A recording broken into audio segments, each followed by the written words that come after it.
All this week, we're looking at summer spending, and today we're diving into the restaurant sector with Restaurateur Danny Meyer. He is the CEO of Union Square Hospitality Group, which owns some of the most well-known restaurants in New York City, including Gramercy Tavern and Union Square Cafe. He's also the chairman of Shake Shack, and he joins us now. Danny, always good to take your temperature on the spending environment. I just want to mention the restaurant ETF, EATS, is down worse than the overall stock market this year. 27%. Are you seeing any big changes in spending? Well, the irony is that in the full-service restaurant industry, at least from the New York standpoint, we're seeing more demand today than we've seen for well over 2 years. And, you know, it's a weird thing because there's no question that we are probably the third tick on the inflation train. And we're absolutely experiencing inflation, and the prices have gone up across the board at every single restaurant I'm aware of. And yet, there seems to be just so much pent-up demand for people to be with people, and especially in a city like New York, where that was not really possible over the last 2 summers. Tourism is up right now. The demand, the telephone lines are ringing like crazy. Private party demand is up like crazy as well. So we're trying to make heads and tails of it. But we think it's the social emergence after 2 years of really not being able to be with people. What about the labor shortage? That has been a big problem for you over the last year. Is it getting better? Are you having an easier time bringing folks in? It's something that we call a talent shortage. And the reason is that while so many restaurants talk about trying to cap their labor costs, we think about a talent investment. And so I want to try to use that expression from now on. But the talent is coming back right now. That's another good thing. And possibly, again, it's another thing we're scratching our heads over.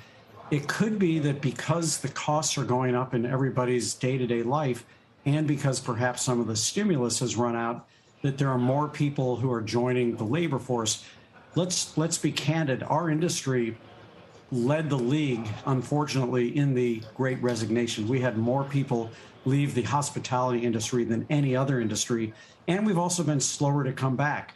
So to the degree that we're not just crushing the numbers right now, it's generally because we're still a little bit short in terms of the number of talented bodies that we can staff in the restaurants, but it's definitely at a better pace. We just hit the exact same employment numbers in my company, Union Square Hospitality Group, as we had right before coronavirus started.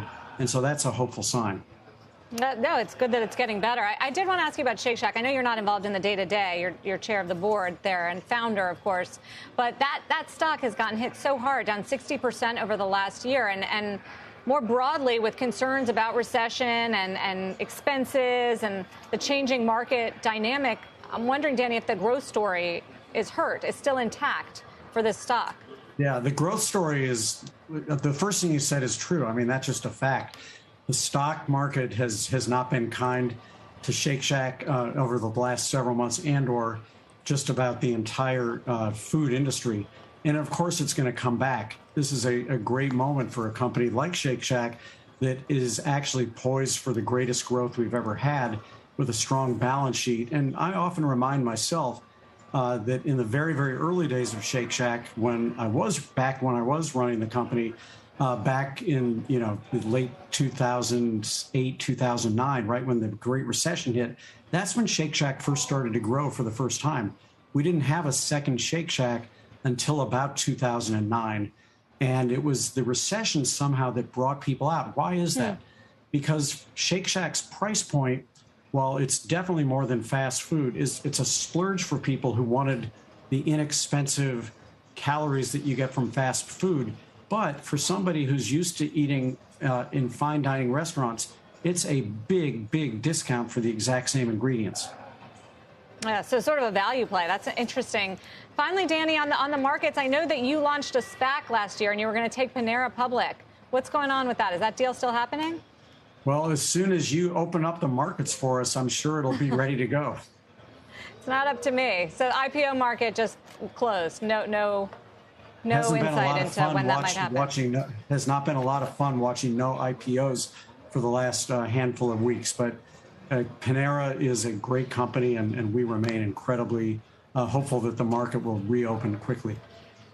Got it. Keep us posted. Danny, thank you. Always good to check in. Thanks, Sarah. Danny Meyer.